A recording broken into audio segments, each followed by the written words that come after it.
Hello, welcome back to my channel. If you're new, welcome. I am reading Pinball 1973 today, which will be technically part 2 of the Murakami series on this channel. If you don't know what that is, I am currently reading all of Murakami's books from the first book he ever wrote all the way till present day. I read quite a lot of his books over the time and I've reviewed a couple of them on my channel. A lot of you seem to really enjoy those, so I thought why not do a series alongside all my book reviews where I take time to actually read his work like one book at a time. A lot of the books that I read previously were audiobooks as well, so this time I wanted to strictly actually read the physical copies, which will also mean that any of the ones that I didn't read or read as an audiobook, I'll be buying the physical copies, which means that my collection will be complete. Today, like I said, I'll be doing Pinball 1973. I'll be reviewing the second book he ever wrote, and he technically calls these two novels, Hear the Wind Sing and Pinball 1973, he calls them his kitchen table novels because he wrote them before he ever thought of becoming kind of a full-time novelist or an author. He wrote them when he was still, I believe, the owner of a jazz bar in Tokyo, and he was running it with his wife, and he kind of submitted these works.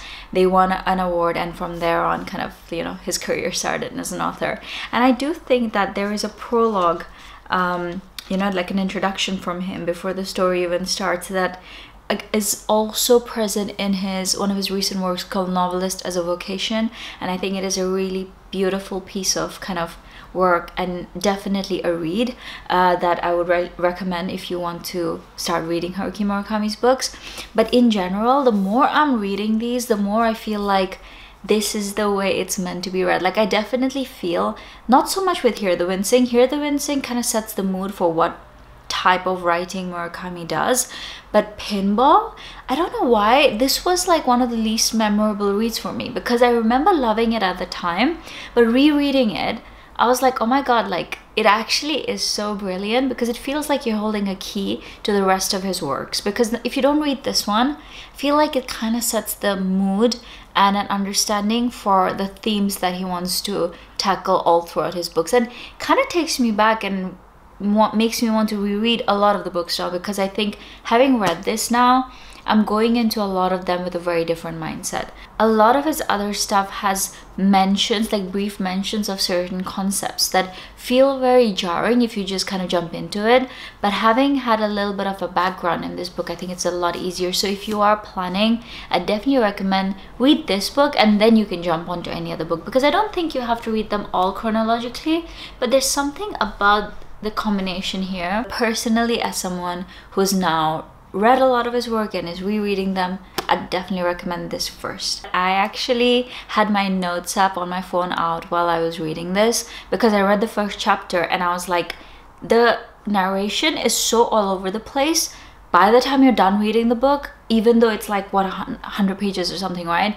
There's no way you're gonna remember what you read at the beginning, because there's no linear plot with him, and it's really hard to like narrate things or even like sit down and do a review. I think it's really difficult unless you've just read the whole thing in one go and then you remember. Personally, my memory is not that great. Sometimes I finish a book and I don't even know what it was about, but I'm like, that was great.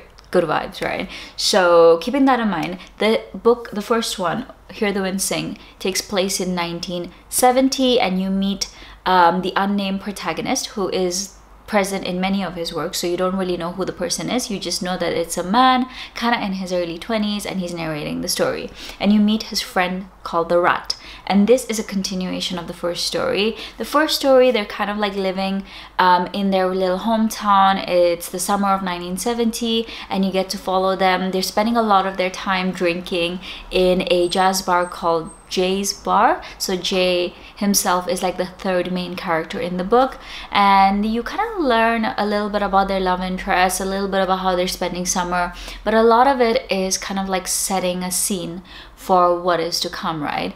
And you learn that they have a very interesting friendship, the Rat and the protagonist.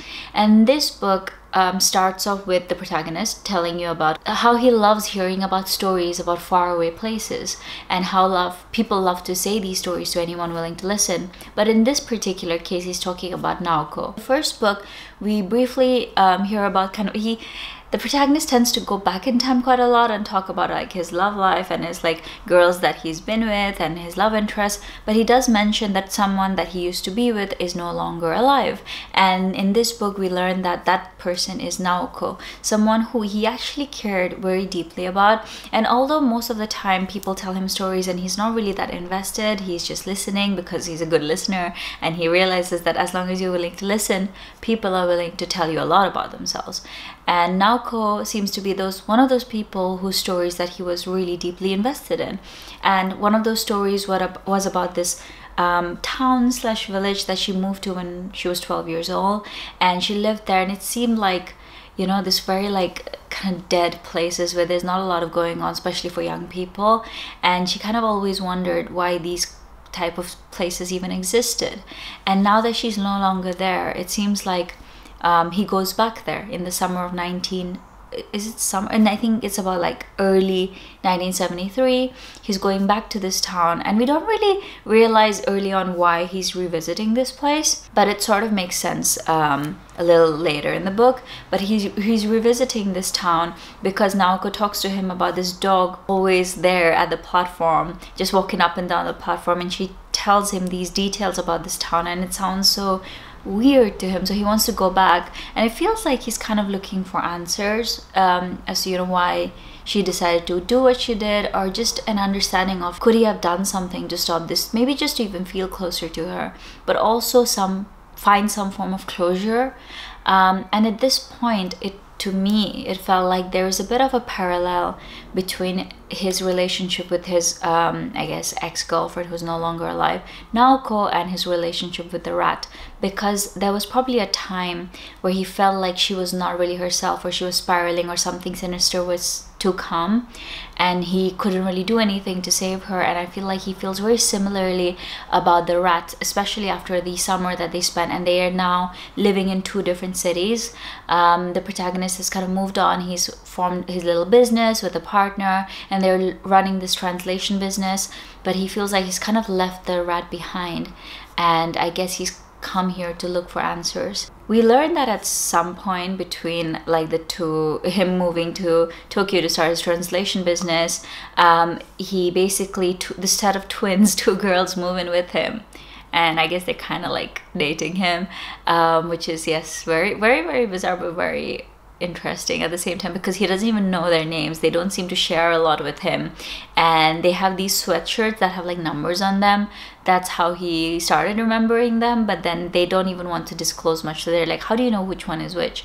And at the end he just calls them like entrance and exit based off of something that Naoko says. It's just weird. I don't even, that's what I'm saying, like there's so much happening, it's hard to remember all the details.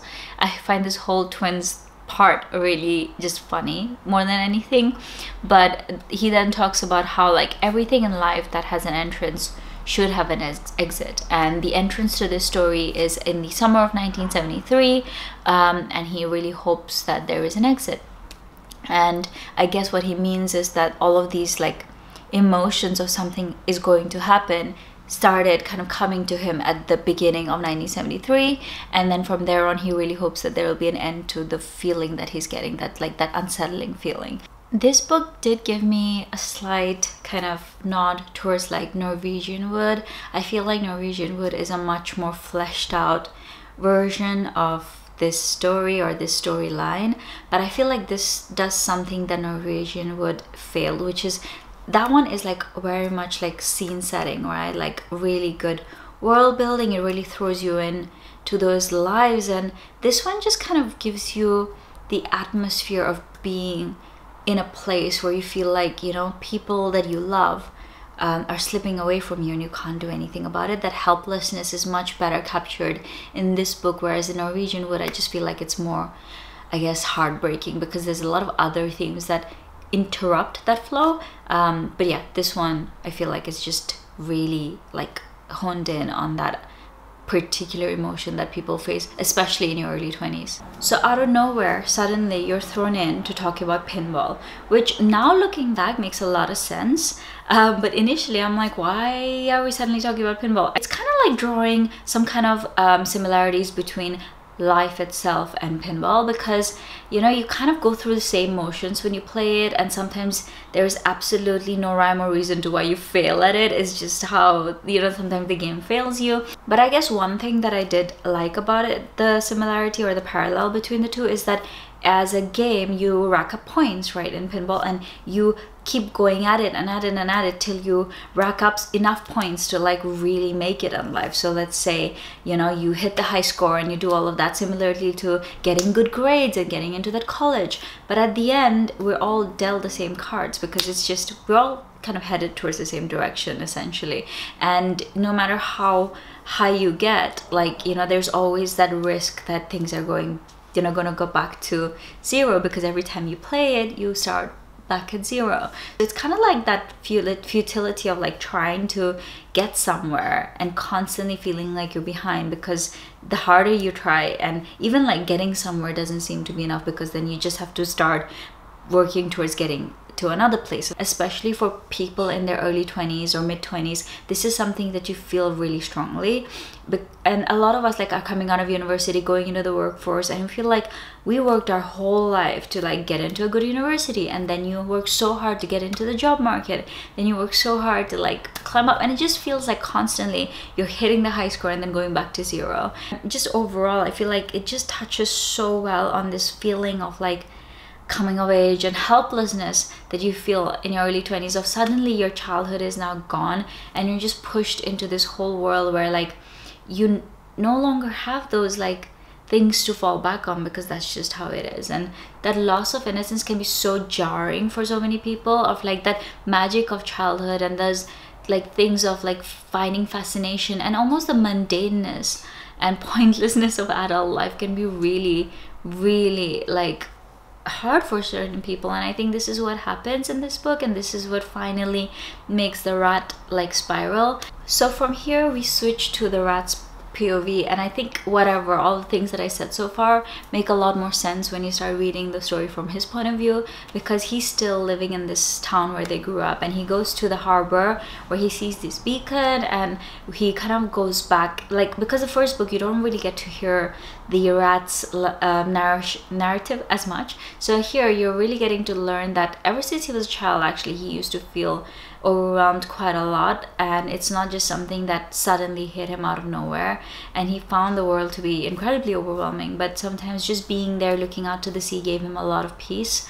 We also learned that he dropped out of university 3 years ago, around the same time that one of his friends moved away, which I'm guessing is the protagonist, and ever since he's felt like directionlessness in his life, and he spends a lot of his time again at Jay's bar, kind of going through the motions. And I think in the first book it leads to the knowledge that he comes from a well-off family, but here we kind of learn that like even if that's the case, he feels very much like he doesn't know where he's headed from there. So he's dropped out, and now he's seeing a woman who lives near the harbor, and like initially it gives you the feeling that he like really doesn't care much and that he's just going through the motions with her, but that changes very quickly. On the other side, the protagonist, he learns about a switch panel in his house that needs to be replaced, and the twins seem to be very like obsessed with the switch panel. And I just sometimes feel like, did you just open up like one of those 70s catalog and just went like, yes, insert this, insert this, insert this, that's the story. Like give him like 5 random words and he'll come up with a story. That's what it feels like sometimes. But yeah, so the twins are really sad that the switch panel is dying, and then they need to give it a funeral. That's what the conclusion is. Like it's almost like saying yes, the book is dying and we needed to give it a funeral. So it is a bit like weird, but you can see how he starts bringing in magical realism elements while not it being like full-blown magical realism yet. The story about the switch panel dying brings the protagonist back to his years in university, where you know he didn't really have like phones as much. There was one phone in his entire block, and the only person who would get a lot of calls is the girl who lived right above him, and he would constantly answer phones for her. And he remembers this one time that she got a really like short call. Usually she would have these really long calls. She had this call, then she came to his room for the first time, and it's the first proper interaction, because every time he would just hear the phone ring, go up to her and say like, you have a call. This time she actually came to his room and said, thank you for all the times, you know, you've ever come and just like told me that I have a call or whatever. And then she hands him all her cutlery and everything, and she says like, yeah, I'm leaving, I'm dropping out, which is really interesting because, again, yes, this is yet another person in his life who have seemed to have been going through a lot, and he just kind of says like, okay, thank you for like giving me your stuff, and they drink from these like Snoopy cups of hers, and then next day he goes and he drops her off at the station, and I guess he doesn't really know what happens to her after that. But these little kind of snippets back in memory show you that how much of like the youth back then in Japan, everyone was going through a very similar feeling of like being lost and really not knowing what to do about things, or having to give up on things abruptly because of other things going on around in life or in the world. And this sort of impacted everyone. So I feel like back in the day, whenever this was released, probably a lot of people could relate to it. And he also says like we lived in a peaceful time where there were no phones or switch panels, and we didn't give those much thought. So it feels like a bit of a commentary on how like the death of the switch panel is almost like saying like the death of an era where like things were really, really quiet, and there's a lot more complicated, whereas now it's just so easy to reach people, and kind of like the death of, I guess, peace. I'm gonna read a little part from this part of the book. The first part he says is, telephone switch panels were the last thing on our mind. Ours was a peaceful world in a peaceful time. However, like a couple of, I guess, paragraphs later, he says, each of us had all the troubles we could carry. They rained down on us from the sky, and we raced around in a frenzy to pick them up and stuff them in our pockets. Why we did that stumps me even now. Maybe we thought they were something else. People back then, especially if you think about like our parents' generation, our grandparents' generation, they were not really that good at voicing their feelings and opinions, or even feelings of like discontent, because they felt like they just had to accept things the way they are. Whereas I feel like our generation, we question things a lot more. And I guess he's kind of, you know, nodding towards that we already had all the troubles that we could carry, and we kept taking more on because we didn't know that there was like an alternative or a choice in that matter. So it was really, really difficult, I guess, to read about this, because I know that it's true even for a lot of people currently, that they don't realize they have a choice, I guess. And they keep taking more and more on till they feel more and more overwhelmed. I want to read a couple of things here because the narration switches back to the rat, and from here on we start to learn that the woman that he had met and the relationship he had formed with her was a lot more than he was initially leading on to be. So they met over the sale of a typewriter, and they didn't click off the bat, so it took them a while to really, you know, get to know each other. And I feel like the fourth time they met, yeah, they slept with each other. But anyways, he says, eyes closed as though she were fast asleep, the woman leaned on the rat. He could feel her presence pressing against his shoulder and side. It was a strange weight. In it, he could sense the fullness of a woman's existence, loving a man, bearing children, growing old, and dying. After a few days, the rat could feel the tangible reality of their relationship swelling within him, as if a soft wedge were being driven into his everyday life.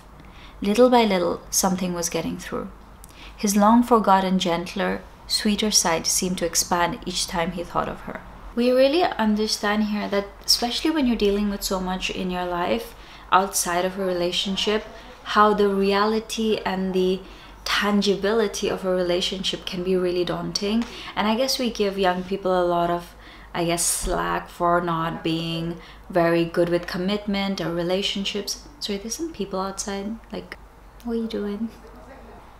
Like, honestly, I'm not on the ground floor. I'm like pretty high up, and I don't understand how I can hear people from up here. From this point onwards in the story, things do seem to take a slightly more sinister turn, because up until this point it feels like both of them are living quite a like repetitive, monotonous life, but then suddenly we see the protagonist acknowledge the death of the switch panel, and he says, you know, let's go give it a burial, a funeral. And it's almost like him accepting that some things, you know, you can't, just not thinking about it won't make it go away, and actually closure is important. So he drives the twins to this like reservoir kind of a place. They go there and they basically give it a little funeral, have a little kind of time together, and then I guess the twins soon after like leave, and he's like, where are you guys gonna go? And they're like, yeah, where we came from. It's kind of like one exit has already taken place, and almost like